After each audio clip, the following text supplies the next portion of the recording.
thank you for coming back. I know it's probably not the first thing on your list of things to do, but I do appreciate it. We're going to finish chapter 17 and chapter 20 today. And my time as a lecturer is a little limited, but I'm going to give you kind of the greatest hits of it. So if you want to see the complete version, I do encourage you to do it, but I think with what I'm going to present today, you'll be good to go. On Tuesday, at the end, we talked about the beginning part of chapter 17. And at that time, the big thing we looked at mostly was the rate law. And there's different ways to express it. But we talked about what rate is, which is the speed of a reaction. We also talked about how the rate law itself has the speed. And the things that make a reaction faster or slower, there's basically two things. First of all, there's the rate constant K, which we'll talk about more today. Rate constant Ks are really important for a reaction. There's the rate orders, which are these little superscripts, and reactants and catalysts, 0, first, or second orders only, 0, 1, and 2. And we talked about the effects of the different ones, stuff like that, how to find it. Tim, the lab we did yesterday, that was basically what we talked about on Tuesday. All right, so more or less. But now we're going to get into what's called the integrated first order rate law. Woohoo! And most reactions, everything radioactive, as far as I know, everything biological, and most chemistry follows this really well. And it's natural log A over A0 equals minus KT. Now, this is a really cool expression for chemists because A0 is how much you start with, A is how much you have left at time T, and K is this rate constant K. So if you know about the rate law and you know it's first order, and again, most things are, you can do some really cool things with it. So in this example, we're looking at sugar being used up with something. And again, most things biological, like using up sugar, would be first order. So someone figured out the rate constant K.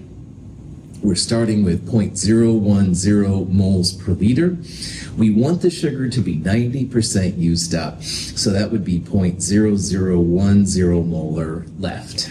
And the question is, like, how long does it take? And imagine yourself in the lab. You don't want to wait for the sugar to just watch it go away. That would be really boring. So it's nice to be able to predict about how long it goes.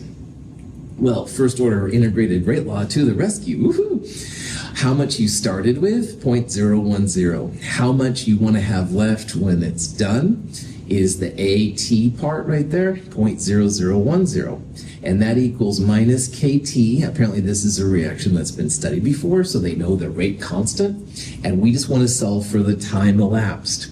Now this is the natural log, which is different than the base 10 log, log. So on your calculator, make sure with this kind of stuff you use natural log, don't use the log button. But in the calculator, if you haven't done a lot of logarithms, do this. You can go natural log of parentheses 0.001 divided by 0.01. And if you get minus 0.230, you've done it correctly.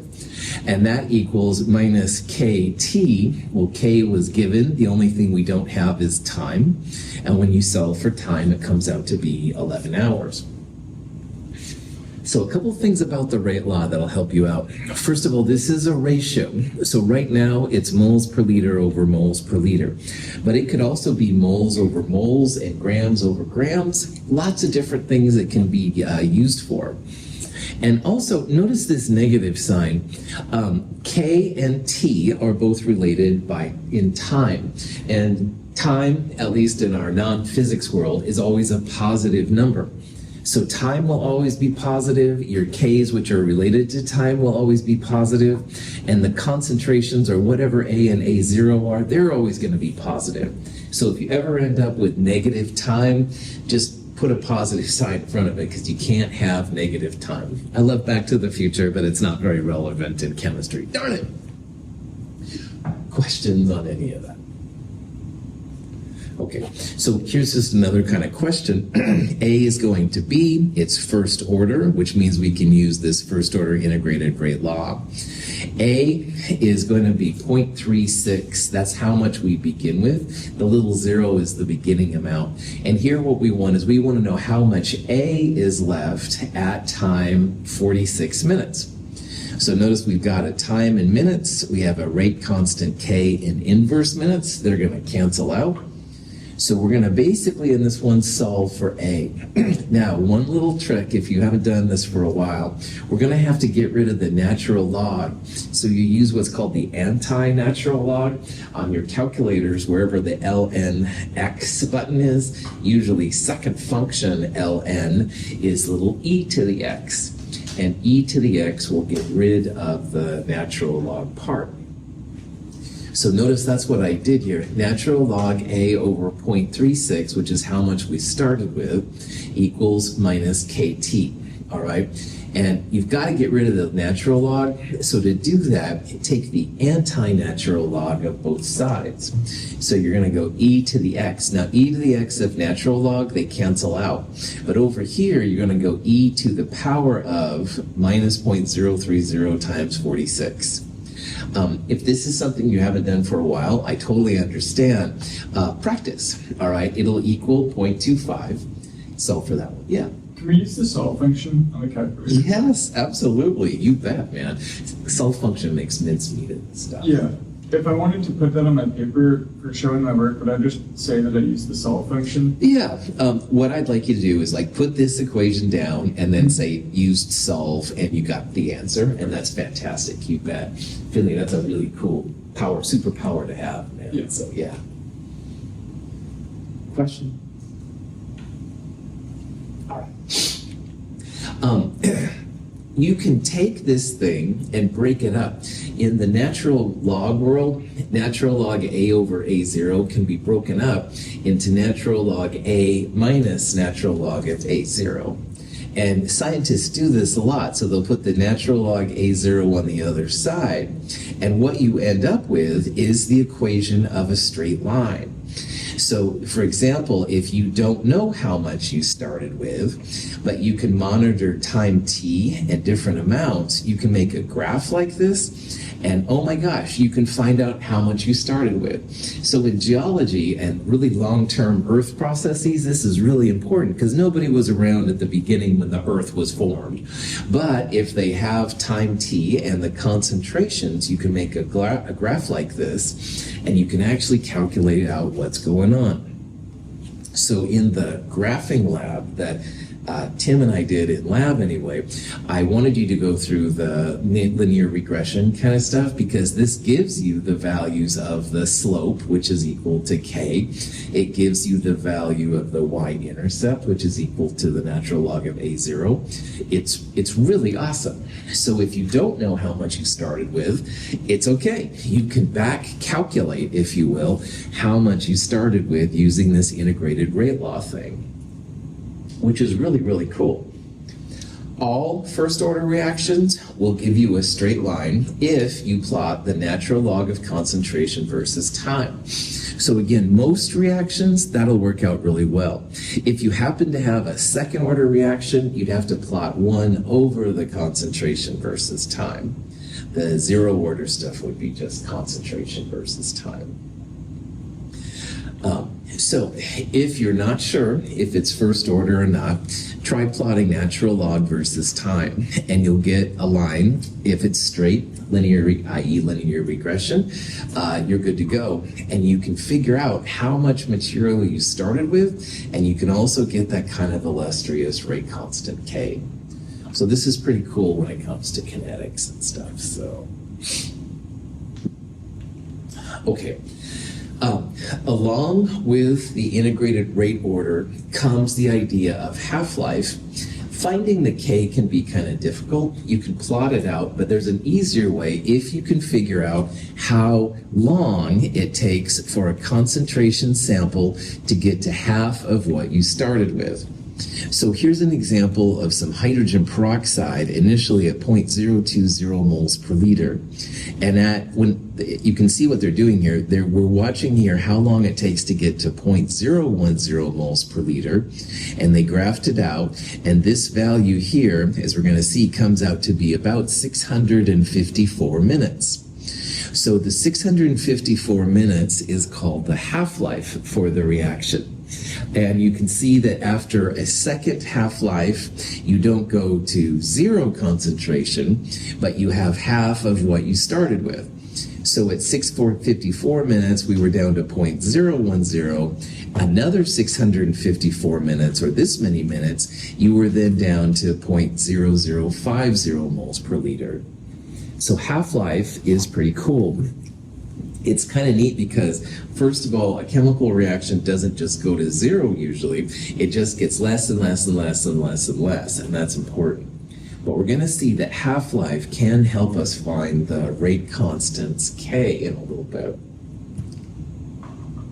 So here's an example of a reaction where we've got sugar again. It's a first order process. Sugar has an invisible superscript 1 right there, which means first order. And the rate constant K, 3.3 times 10 to the minus 4. And the question is, without doing the experiment itself, which would take some time, what is the half-life? Well, at the half-life, the amount A that's left over relative to A0, how much you started with, is 1/2. So we start with 2 moles per liter, we'll be down to 1 mole per liter, i.e. it would be 1/2. You start with 30 grams of material, the time of half-life would be half that, you'd have 15 grams. So whatever amount you started with, you're going to have half of it left. And A over A0 is just going to equal 1/2 when the time equals half-life. T1/2 is the symbol for half-life. Well, in the calculator, natural log of 1/2 is minus 0.693. And that equals minus KT when T is the half-life. So you get rid of the negative signs, you rearrange a little bit. Lo and behold, half-life equals 0.693 divided by K. So if you know K, which is what we do here, you can solve for the half-life, or if you know half-life, you can solve for K. So in this problem, 0.693 divided by the K is going to tell you how many seconds you've got. It's 2100 seconds, that means 35 minutes. So always under the integrated first order rate law, I also put the half-life equation because it's a great way to find the K if you don't know it. Half-life leads to K. K will help you find the integrated rate order kind of stuff. So, any questions on that? All right. So here's a reaction. It's first order. We have a value of K. What's the half-life? All right. Now, the reason I put this up here is because hours is the unit of K inverse hours, like 1/hours. And notice that all of these answers are in minutes. So in the problem, we're going to first probably solve for the half-life. Half-life equals 0.693 divided by K. But because we're using K in inverse hours, the time half-life is going to come out in hours. And you then need to translate the half-life from hours into minutes. So if you do this, 0.693 divided by 0.347 comes out to be 2 hours. There's 60 minutes per hour. So that means it'll be 120 minutes to get to, will be the value of the half-life. I apologize for the little advertisement there. I used to play a lot of Half-Life 2, and Gordon Freeman there was the main hero in that game. I played it way too much, but it gives me a rush when I see it, so apologies for my silly. Anyway, questions on Half-Life, the concept, not the game. Now, the last thing we'll talk about here real fast is how to figure out why reactions are fast and slow. Like all of these things so far, you can figure out the speed of reactions, and the rate constant Ks will lead you to half-lives and stuff. But what makes a reaction fast or slow? So this is where what's called collision theory comes into play. And they feel that when molecules react any given sample, you'll have roughly 1 billion, which is 10 to the 9th, collisions each second. But the question is, what fraction of those collisions have the right energy and the right orientation to make it happen? So all of this kind of stuff is encapsulated in what's called the activation energy of the reaction. And activation energy is E sub A. Activation energy is literally like a barrier that molecules have to go over to go from reactants to products. And you can imagine if the barrier is small, easy to get over. But if the barrier is larger, well, then the molecules kind of have to get over. It takes more energy. And this is good because, for example, our bodies are made of DNA, carbon, hydrogen, oxygen, and all of that stuff will one day become probably CO2 and water. A combustion reaction is very exothermic. But thankfully, all of our bodies have very high energies of activation, so we don't just spontaneously combust or anything like that between things. So this activation energy is a real fascinating concept. Two molecules to react, they must collide. If an ozone molecule and a nitrogen monoxide molecule meet without enough energy to overcome their bond energies, a reaction does not occur, and the molecules separate without reacting. So just because they're colliding all the time doesn't mean they're always going to react. So here, they don't have enough energy. All right, they're like, oh, I'm so tired, I can't do it today. Okay, fine, no problem. If the two molecules collide with sufficient energy to overcome the activation barrier, but with an orientation that does not allow new bonds to form, no reaction takes place. The molecules will separate unreacted. If a student has a question for me, but my back is turned to them, I probably won't answer their question, not because I don't want to, but because I don't have the right geometry. All right, I'm not paying attention to what they want. And molecules are this way too. So in this molecule, in this reaction, we're going to see the nitrogen has to connect with an oxygen to make it happen. The oxygen-oxygen interaction doesn't work. If a collision occurs between the two molecules with sufficient energy and the proper orientation, then a reaction can take place to produce molecules of O2 and NO2. So if you have a small activation energy, it just means that it's easy for the molecules to come together. They've got enough energy, it's not a big geometry thing, no big deal. But if this energy of activation is high, that means a lot of times when the molecules come together, they're not going to have enough energy. Maybe it's cold out or something. And also, they may not have the right geometry, like it's very picky in how they come together. This diagram here is called a reaction energy diagram, and it's pretty cool for chemists. Now, first of all, if you look on the far left and the far right, usually the reactants are on the far left and the products are on the far right. You don't have to, as we'll talk about, but that's the general idea. So one thing you can directly see, like in this example, this is an exothermic reaction. Energy is being given off because the reactants are at a higher level than the products. And overall, the reactants are losing energy. They're giving the energy off. But what's really cool, in a chemist's perspective anyway, is this also shows this energy of activation required for these reactants to get to products. So it takes quite a bit of energy, an energy of activation barrier is what they call it, to go from reactants to products. Now, why this barrier is high is a matter of debate among chemists. This is a reaction that they think they know pretty well. Excuse me, this is a cyanide, CN, but right now the nitrogen is connected to the carbon. This is called an isocyanide. This is regular cyanide, where the carbon is connected to the carbon and the nitrogen's on the outside. And what they feel happens is that, first of all, this is normally a 180-degree linear bond. And they feel that first the nitrogen has to bend, which takes a lot of energy. And then up here at the top, you're going to get to what's called the transition complex or activated complex. And this is almost like science fiction chemistry up here. What they think happens, which is just wild, they think the carbon is actually connecting to one of the pi bonds in the cyanide ion.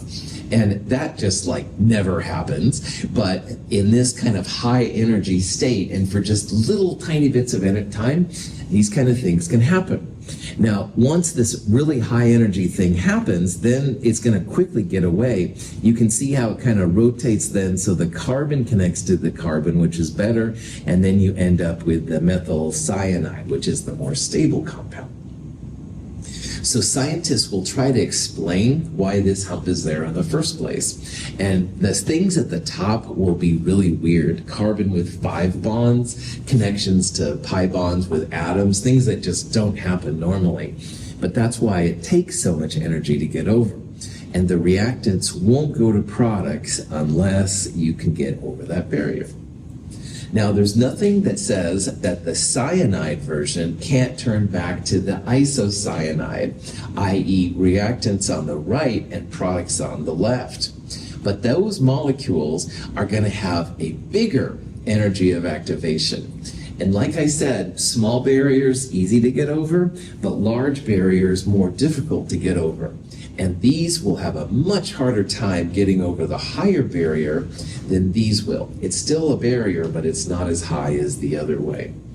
This would be endothermic, going this way too. You'd have to add some energy. We talked about in chapter 9 how if exothermic is one direction, endothermic will be the opposite direction. And that's what we're seeing with these kind of things. Any questions on that? That transition state with that activated complex is just wild, all right? The chemistry there is going to be all over the place. And also here on the right-hand side, I'm showing both an exothermic reaction, if reactants are on the left and products are on the right. This would be an endothermic reaction. Reactants start at a lower energy than products, so you have to add energy to make it happen. And again, this activated complex, this transition state, the chemistry is all over the place. It's as close as you can get to like science fiction in my world. The activation energy barrier, though, is what makes reactions fast and slow. If you have a reaction which is really, really fast, low energy of activation. On the other hand, if you have a reaction like graphite to diamond, and by the way, it is exothermic, but it just takes millennia. That's because the energy of activation is just huge compared to it. So it takes a long time to get it over there because it takes a lot of energy to make that happen.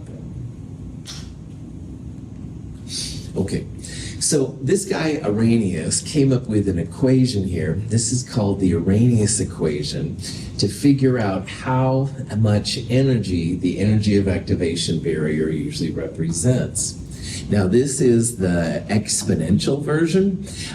This is the rate constant K. This is the Kelvin temperature. This R here is the energy R, as I call it, 8.3145. Please use that value. And E sub A is the energy of activation. It's literally how many joules it takes to get over the hump. A is called the frequency factor. You can think of that as the frequency of collisions that are in the right geometry and energy. Now, what chemists usually do is they take the natural log of that thing as well, and they end up with this expression. It's a little uglier, but why scientists like it? It's a straight line.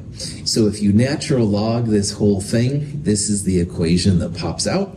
Natural log of K is going to be the y-axis. 1 over the Kelvin temperature will be the x-axis. And the slope equals minus EA over R. And R is a known value, so you can calculate the energy of activation. Tim, this is what we're going to do on Monday in lab. All right.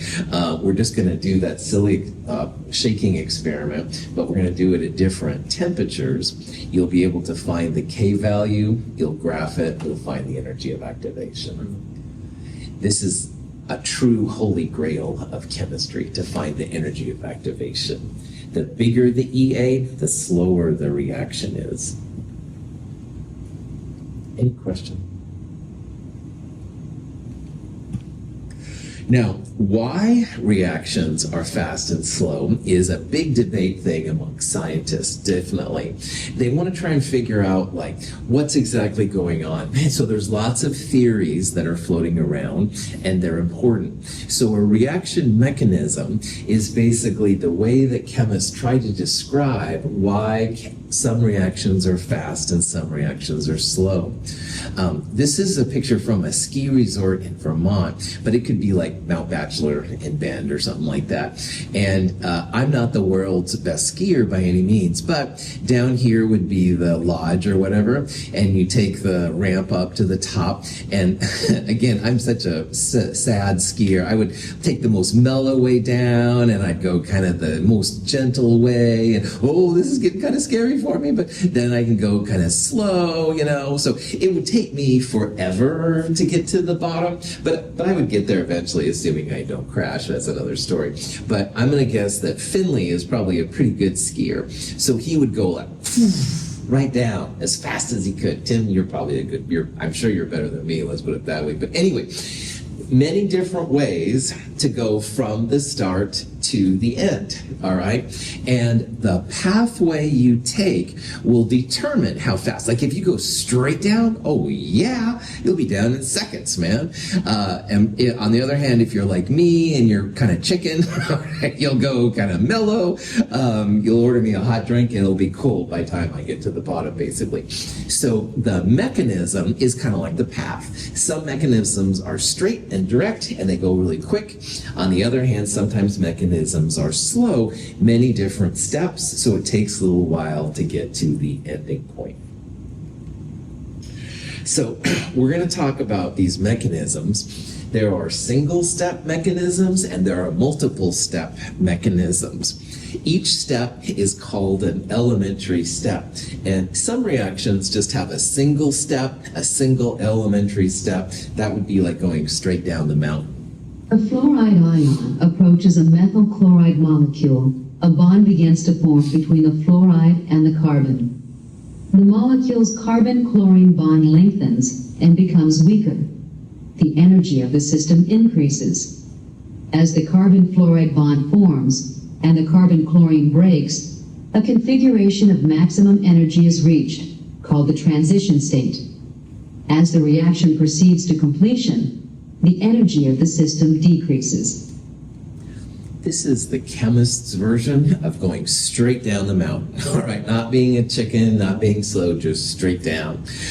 This is an example of a reaction in organic chemistry. If you take it one day, you'll learn more about. But what's happening? The fluoride is pushing the chloride off of carbon.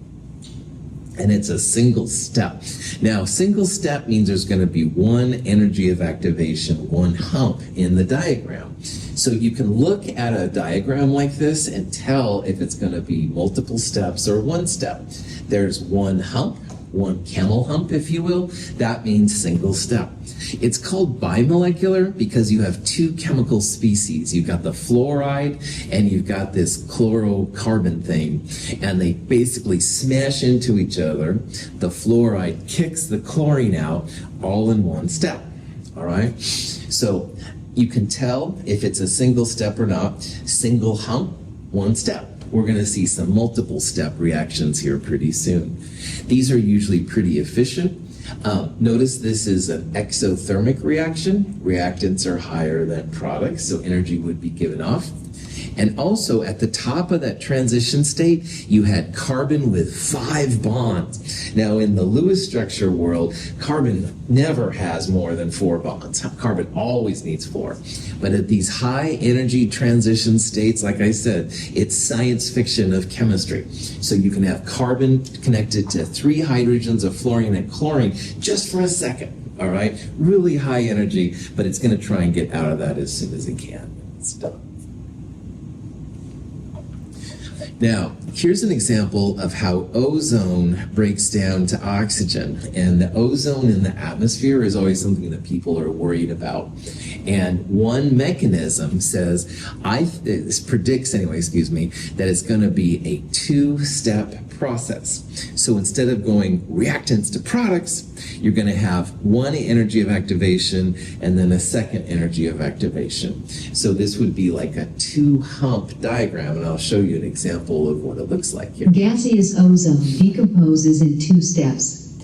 First, one oxygen atom splits off. Next, the single oxygen atom reacts with a second ozone molecule to produce two molecules of O2. The product of the overall reaction is 3 O2 molecules. So this mechanism now, it has two elementary steps. Look at the diagram here. There's a hump here and a hump here. So the first one takes the most energy. Having ozone break down by itself into the oxygen atom is not too easy to do. So this would be the energy of activation. But there's a second step because the ozone, another ozone, has to react with that oxygen atom to make oxygen. Now at the beginning, we had two ozones. At the end, there's three oxygens. But now we're looking at the middle. We're trying to see how the reactants go to products. Multiple steps usually means it's a little slower because you've got two energies of activation to go through. This is an example of where there's two elementary steps. And you can have 2, 3, usually no more than 3, but you could have more in theory. Yeah. This kind of reminds me of like state versus path functions, where like the state function is like the value only matters at that current instance, but the path function is like the path that you take to get to that value is significant. Yeah. Will we ever have to like, I don't know, like I feel like you'd add that concept in, like would we have to do a calculation where we have to like find the total energy for like multiple like paths or multiple steps? Yeah, good. That's a cool question. So far in chemistry, we've only looked at state functions, reactants to products. But you're absolutely right. Now we're seeing the different pathways you could get through. If you are committed to this reaction, Finley, and scientists often are, you bet you could figure out the individual energies, compare them to the overall energy. And then if Tim was doing this reaction with a different mechanism, you could compare the energies and stuff like that. That is beyond where we're going to go with this and stuff. But yeah, excellent analogy, and I would say, yeah, you're right. Yeah. Cool comment. Other questions? Okay. Hydrazine is formed in aqueous solution in a 3-step process, each step being bimolecular. First, a molecule of ammonia reacts with a hypochlorite ion to form chloramine and a hydroxide ion. Next, the chloramine reacts with a second molecule of ammonia to form a charged species with a nitrogen-nitrogen bond. Finally, the charged species reacts with a hydroxide ion to form hydrazine and water. You never want to put bleach at your house with household cleaners like Windex and stuff. There's many different reasons. This is one of them. Windex and things like that usually have an ammonia compound as a cleaner. And when the ammonia and the bleach, which is hypochlorite, essentially come together, oh my goodness, one thing it makes is hydrazine. And hydrazine is a rocket fuel. It'll make your stuff explode and burn, and there's other reasons too why bleach and your cleaners are bad. So just be careful at home if you've ever got bleach and cleaners. It's a whole bunch of bad things. But neither here nor there. This would have been what we've looked at before. All right, here's reactants and there's products. Oh yeah, cool. But now people have figured out that they think that there's intermediates, like there's this chloramine thing in the middle, and then there's a protonated hydrazine. But at the end, you're still left with the hydrazine and water and stuff like that. So looking at the diagram, 1, 2, 3 humps. This is going to be a 3-step mechanism, all right? Again, the number of humps represents the number of steps you're going to have in here. And this particular one, they feel that would be just would be just 3 steps overall. Excuse me. Now, One of the steps, if there's more than one, will be what's called the rate determining step, the RDS. And the rate determining step will literally tell how fast or slow a reaction is. It limits the reaction speed. So here's like some just silly examples. Here's Plaza A and Plaza B. In this example, you can see the cars are really having a problem getting through Plaza A. There's a backup there. So that would be considered the slow step. And Plaza B, on the other hand, they seem to go through no problem. Now in this example, Plaza B, i.e. the second step, if it was a reaction mechanism, is slowing everything down.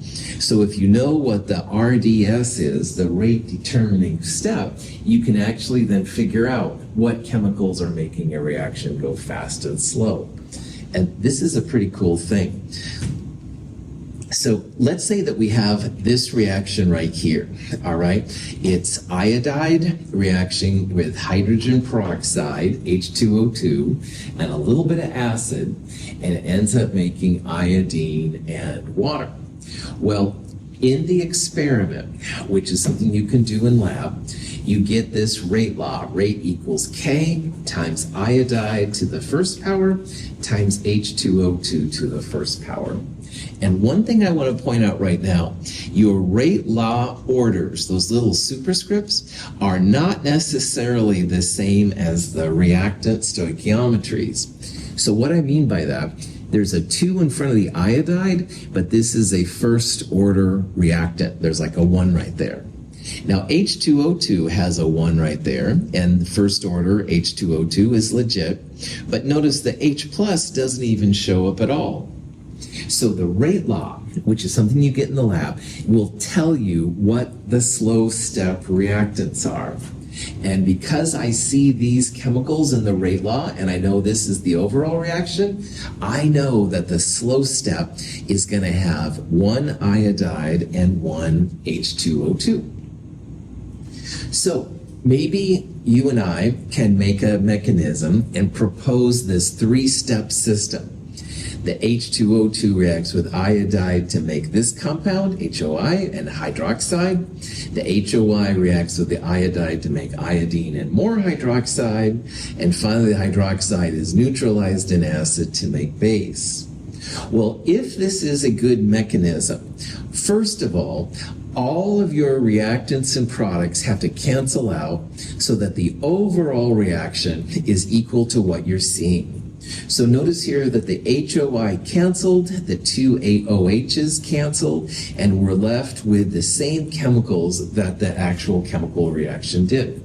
So a good mechanism, all the reactants and products must cancel to give the overall reaction. And it does. The second thing that's really important is that the slow step is going to have the chemicals in the rate law. So in the rate law, you've got 1 iodide and 1 HOOH. And guess what? The slow step here has 1 iodide and 1 HOOH. The other H pluses are part of a fast step. They don't affect how fast the reaction is. A reaction is only as fast as the slowest step. So that's why there's so much emphasis placed on the slow chemicals. And in this particular reaction, it's these two coming together which makes the reaction fast and slow. So if you have a good mechanism, the slow step reactants will be the same as the chemicals in your rate law. And that's pretty important. So here's a reaction. We have a slow step and a fast step, and here's the overall reaction itself. So NO2 and CO are making NO and CO2. So if the scientist is right, and this is a good mechanism for this reaction, the question here is, what is the rate law? What is the rate law going to be? And it's not answer D. You can make a prediction. The slow step reactants will be the chemicals in your rate law. And notice that the slow step has 2 NO2s and no CO. So CO here would be considered a zero order reactant. It won't show up in the rate law at all. And because two NO2s are smashing together, the rate law is going to have two NO2s, or NO2 squared. So if this is a legit mechanism, the slow step chemicals, the two NO2s, appear here, but CO, which is part of the fast step, doesn't appear. Answer C should be the rate law if this is a good mechanism. So again, focus on the slow step, and the chemicals in the slow step will be the chemicals you see in the rate law. Does this have any connection to like excess or limited reactants? No. You would make the reaction take longer if you had higher amounts of chemicals, but the speed of the reaction, like how many moles per liter are being used, wouldn't be affected unless you change the temperature. Right on, good. You could make more reactants or more products or less products depending on the values you used. But in theory anyway, yeah, these numbers would be constant. Cool question. Okay, so back to this mechanism. The first step, the slow step, bimolecular, two pieces are coming together. The rate should depend on one iodide and one H2O2, and that's what we see. So it looks like this is a pretty good mechanism. This is a three-step process, so the energy diagram would be 1, 2, 3 humps like that. The number of steps will equal the humps in the diagram. Now, finally, let's say that Tim at this point says, Russell, you're so full of it. This reaction is BS. All right, that's a fair science thing to say, believe it or not. So maybe I want to try and justify it. I'm committed to the reaction, as I said to Finley earlier. Well, notice here how HOI appears and then disappears. And the two OHs appear, and then at the end they disappear. So those are called reaction intermediates. They appear in the mechanism, but then they disappear before the final products appear. So if I can use like lasers or something like that, or maybe a chemical test to identify HOI and or hydroxide, that would give me credence. I could say, well, Tim, I saw the HOI, I saw the hydroxide. I think this is a legit mechanism. So if you understand these intermediates, then sometimes you can give evidence that your mechanism is legit. There's more information in all this in the reaction mechanisms guide. It's a handout in the companion and also on the website. Questions? Okay. So here's a question. Two scientists are debating which mechanism here is correct. At the end of the day, CH3I is making CH3Cl. The I is being kicked out and the Cl is being taken in. Who knows which is right? So another scientist studied this reaction in the lab. And this kind of rate law you have to do in the lab. You can't do it theoretically or anything. And they found that rate equals K times CH3I. So CH3I is a first order process. And the question is, which of these mechanisms looks better based on the rate law? And how I would answer that is I would remember that anything in the rate law, any chemicals in the rate law, will be the species present in the slow step. Well, mechanism 2 has two chemicals. It has CH3I, but it also has Cl-. And in the rate law, Cl- does not appear. That must be a zero order reactant. But in the mechanism 1, step 1, the only reactant is CH3I. There's one of them. And the Cl doesn't appear until you get to the fast step. So based on the experimentally derived rate law, which is what this is, you've got to do it in the lab, between these two mechanisms, I would pick number 1. Because the only reactant in the slow step is CH3I, and the rate law tells us that slow step is going to have one CH3I. It's not going to have any chloride. Once the chloride gets involved, it's pretty fast. Chloride would be considered a zero order reactant. Any questions? Okay. Finally, just real fast, energies of activations will make reactions go fast and slow. So a catalyst is a chemical that you can introduce to a reaction to make the reaction go faster. And how a catalyst works, catalysts are just chemicals when it comes right down to it, but somehow the catalyst interferes with the reactants, and so it's used up, but then it's recreated at the end. So on the right here is an uncatalyzed reaction, and it's got a high energy of activation. It's a single step kind of thing. If you introduce a catalyst, you're automatically giving it at least 2 steps. The first hump is the catalyst being somehow used up, and the second hump is the catalyst being regenerated at the end, because all catalysts will be regenerated at the end of the reaction. You can keep using it. So catalysts will just lower that energy of activation down. It makes the high barrier go to a smaller barrier, so then it's easier to get over. But in the process, it has to be recreated. That's why there'll be at least 2 steps in a catalyst. It won't be like a single step like that one right there. If you want to make money, having a good catalyst is a good way to do it. It's not easy, of course, but if you can, a lot of times they're worth a lot of money. All right, questions, any of that? Okay, so that's our quick and dirty overview of chapter 17. Let's take like a 5-minute or so break, and then we're going to have a quick and dirty overview of the nuclear chemistry, chapter 20.